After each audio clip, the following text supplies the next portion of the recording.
In January 2010, Tracy, Tony and Bruce set off to New Zealand to explore the Nelson Lakes National Park. The attraction was the smaller number of walkers, known colloquially as trampers in New Zealand, and the anticipated good weather and great scenery. Well, we got all of that and then some. No one factored in the bevy of European backpackers that we seemed to attract and retain. Some of them were fairly easy on the eye, but as the walk progressed, Bruce would continually remind us that these features of tramping in New Zealand were all just part of the service. Each day seemed to be a carbon copy of the one before it. Bright sunshine, long days and balmy evenings. No need to bother with carrying a tent in New Zealand, cause the opulent huts for trampers feature stainless steel kitchens, running water and comfortable beds with mattresses, all for around $10 a night. We took a couple of nights to adjust to this until we realised they are a given. In fact, they are simply all part of the service.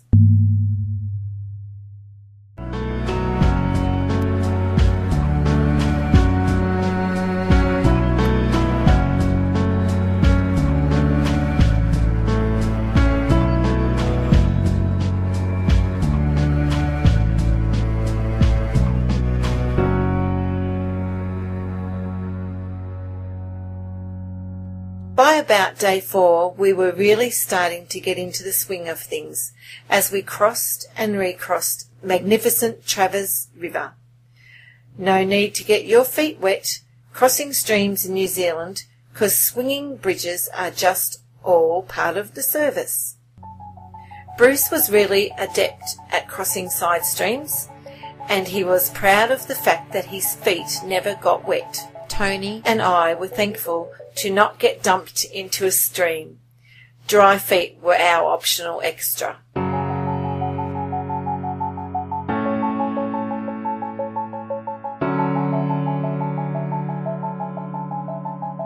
After several days of tramping up the Travers Valley, we were starting to gain some serious elevation. The Travers saddle was the single biggest hurdle we had to overcome to complete the walk.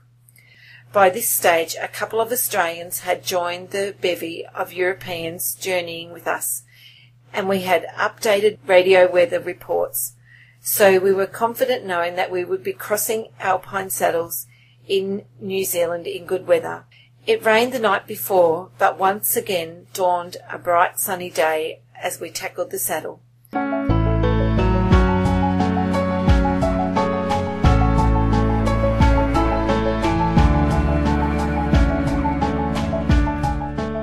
As usual, it's all just part of the service.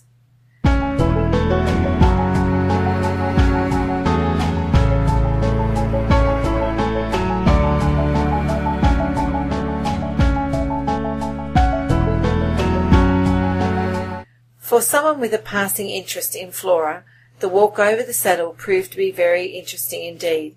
The classic New Zealand vegetable sheep plant caught our attention. It looked so much like the cushion plants we know and love in Tassie, but up close looked and felt just like a sheep's back. No wonder the poor old Kiwis are the butt of sheep jokes. But in the event of being caught out in bad weather, I'm sure you could do a lot worse than cuddle up to a vegetable sheep plant.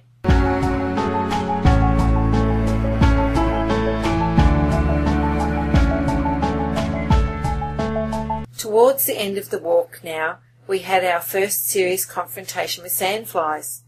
And boy did we.